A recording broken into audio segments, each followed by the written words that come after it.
आप लोग प्रार्थना में एक श्लोक बोलते हैं, उसकी व्याख्या करने को कई लोगों ने कहा है। नए लोग हैं, बहुत बार इसकी व्याख्या हम कर चुके हैं, बड़ी लंबी लंबी।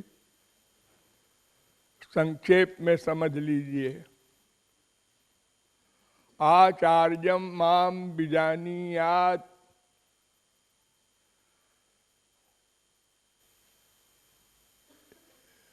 ये 1/4 है श्लोक का। बस इसी में सब कुछ भरा है। बाकी 3 पाद तो इसी के पूरक हैं।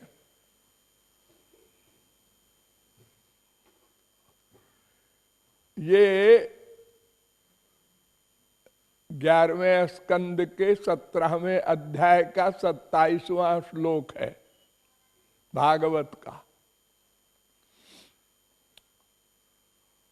उद्धव ने प्रश्न किया था भगवान से। प्रश्न करने वाले भी महापुरुष, मायातीत, और जिससे प्रश्न कर रहे हैं वो तो स्वयं मायाधीश है। ऐसा प्रश्न करता भी कोई दूसरा नहीं हो सकता और ऐसा उत्तरदाता भी दूसरा कोई नहीं हो सकता। इसका सीधा सा अर्थ है, आचार्य माने महापुरुष, गुरु, संत, महात्मा, अनेक नाम। जो भगवान को प्राप्त कर ले उसको आचार्य कहते हैं। असमन्तात चरति इति आचार्यः।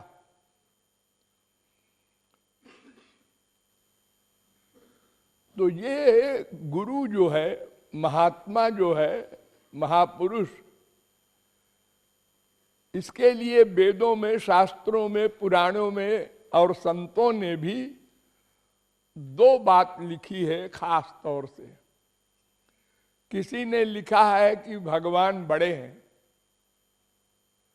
और किसी ने लिखा है संत बड़े हैं। और प्रायः ऐसा है कि भगवान तो कहते हैं संत बड़ा है, मैं नंबर 2 हूं, और संत कहते हैं भगवान बड़े हैं, हमारी क्या गिनती है, और अगर है तो नंबर 2 में लिख लो। तो लोगों को डाउट होता है कि ये 2 विरोधी बात में कौन सही है। तो भगवान ने उत्तर दिया, आचार्यम माम विजानीयात। कोई छोटा बड़ा नहीं है, मैं ही गुरु हूं और गुरु ही मेरा स्वरूप है। अर्थात माम, मुझको, यानी मेरे बराबर गुरु है ऐसा नहीं। गुरु और मैं एक हो गए, इतनी अभिन्नता है। जैसे यूं समझो कि कोई ड्राइवर शराब पी के गाड़ी चला रहा है और पीछे मालिक बैठा है, तो मालिक ने ताड़ लिया कि आज गड़बड़ है, इससे गाड़ी चलवाना खतरनाक है। तो उसने कहा, ड्राइवर गाड़ी रोक, आज जा तू पीछे बैठ, मैं चलाऊंगा। तो अब ड्राइवर मालिक सा हो गया और मालिक ड्राइवर हो गया, वो गाड़ी चलाने लगा। तो ऐसे ही जब तक जीव स्वयं कर्म करता है, अच्छा बुरा कुछ भी, तो तब तक तो उसको हम जीवात्मा कहते हैं। और जब वो भगवान को सरेंडर कर देता है 100%, मैं कुछ नहीं करता, तब भगवान उसका सब कुछ करते हैं। अब कोई कहे कि वो ड्राइवर पहले वाला, उस सीट पर अब वो नहीं है, उस सीट पर अब मोटर मालिक बैठ गया है, तो ड्राइवर दोनों एक हो गए ना, एक असली ड्राइवर और एक मालिक ड्राइवर बना। तो भगवान कहते हैं उद्धव ऐसी अवस्था है मुझ में और संतों में, जब तक वो शरणागत नहीं होता तब तक वो करता है और वो भोगता है। जो करेगा वही कर्म का फल भोगेगा। और जब वो कुछ करता ही नहीं, उसने हमारे ऊपर छोड़ दिया। यस्त्वात्मरत देवस्यादात्म तृप्त मानवा आत्मन्येव च संतुष्ट तस्य कार्यम न विद्यते। गीता कहती है 3:17। और वेद भी कहता है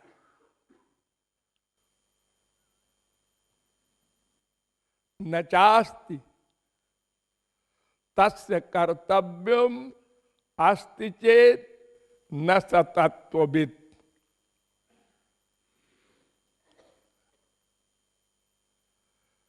जावाली दर्शनोपनिषद।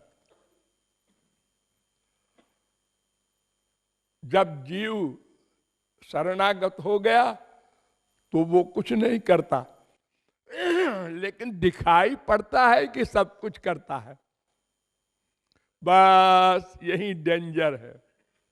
हम देखने वाले देखते हैं कि ये महापुरुष है। कौन?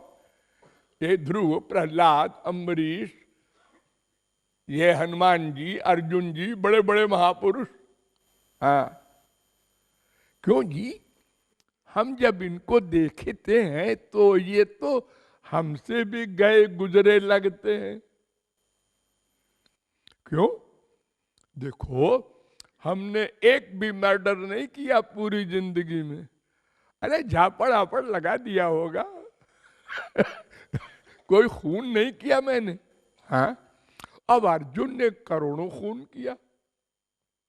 हाँ, और वो भगवान के लोक गया।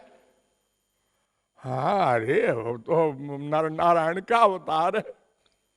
अच्छा, ये हनुमान जी तो भगवान के खास सबसे ऊंचे संत हैं, सर्वेंट हैं। हाँ, इतनी ब्राह्मणों की हत्या कर डाली लंका में रावण के खानदान को। हाँ, और ये सब जगह सीताराम को देखते हैं, ये भी लिखा है। हाँ, ये कैसे है? हमको समझाइए, ये कैसे?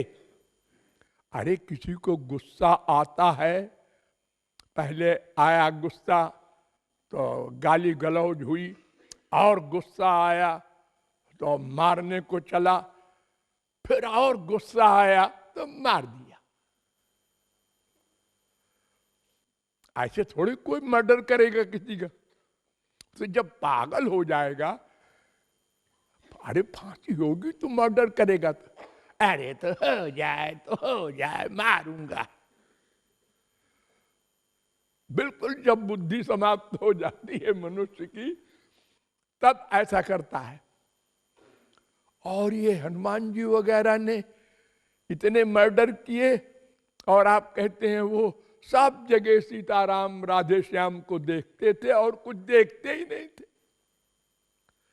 नंबर 2, भगवत प्राप्ति के बाद संत कुछ करता ही नहीं। अरे मैंने देखा है आंखों से। यही बात तो है जो तुमको धोखे में रखी और अनंत संत मिले अनंत जन्म में, और सबको तुमने रिजेक्ट कर दिया। ये हमारी तरह खाते हैं, पीते हैं, हंसते हैं, रोते हैं, चलते हैं, फिरते हैं, भगवत प्राप्ति करते हैं। ये लोगों ने कहा, संतों ने कहा, वेदों ने कहा करें। हम देख रहे हैं प्रहलाद ने भगवत प्राप्ति की, सब कहते हैं, और भगवत प्राप्ति के बाद राज्य करते हैं। लो, अब क्या जरूरत है राज्य फाज्य करने की? और ब्याह करते हैं, और बच्चे होते हैं, और युद्ध करते हैं। अरे राजा होगा तो सभी कुछ करना पड़ेगा उसको। हाँ, लेकिन संत है, एक बार संत बन के फिर असंत नहीं बन सकता कोई। अब तो उससे जो प्यार करेगा वो संत बन जाएगा। जैसे गंगा जी एक गाय के मुंह के बराबर धार निकलती है गोमुख से, गंगोत्री पहाड़ से। आप लोग कोई गए हो तो देखा होगा, गाय के मुंह के बराबर। फिर एक झरना मिला, दूसरा मिला, तीसरा मिला, आगे नदी मिली, वो मिली, ये यमुना जी मिली, और जो जो मिली सब गंगा जी बन गई। अब उसका नाम गंगा जी हो गया, झरना नहीं रहा। ऐसे ही भगवान से जैसे मिला जीव तो महात्मा हुआ, उस महात्मा में जिसने प्यार कर लिया वो भी महात्मा हुआ। गधे की अकल से समझो, एक बिजली का तार होता है, उसमें इलेक्ट्रिसिटी जा रही है, किसी ने धोखे में या मरने के लिए पकड़ लिया। अब वो बिजली उसके शरीर भर में समा गई और उसको खींच लिया। उसको छुड़ाने गया एक, तो बिजली ने उसको भी पकड़ लिया, आओ बेटा तुम भी। अब जितने पकड़ते जा रहे हैं सबको बिजली खींचती जा रही है। यानी भगवान को पकड़ा एक ने, उनको पकड़ा दूसरे ने, फिर उस गुरु को पकड़ा तीसरे ने। इस प्रकार सब महापुरुष होते जा रहे हैं। तो महापुरुषों का कर्म भगवान का कर्म हो गया। अब उनका अपना कर्म नहीं, ना कोई कर्म का फल भोगना है। लोग देखा करें कि ये कर्म कर रहा है, इसके द्वारा कर्म हो रहा है, ये सही है, लेकिन ये कर्ता नहीं है, इसका कर्ता भगवान हो गया। अरे वो बैठा तो है ही है सबके हृदय में। अब जिसने शरणागति ले ली उसका कर्ता बन गया, और जिसने शरणागति नहीं ली उसके लिए न्यायाधीश बन के नोट करता है। इसने ये किया, ये पाप किया, ये पुण्य किया, ये पाप किया, ये पुण्य किया, चुपचाप, उसको पता नहीं चलता।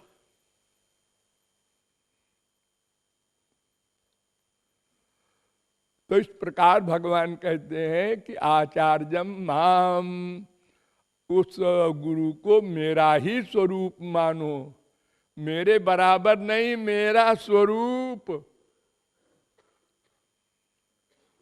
बराबर का मतलब होता है दो।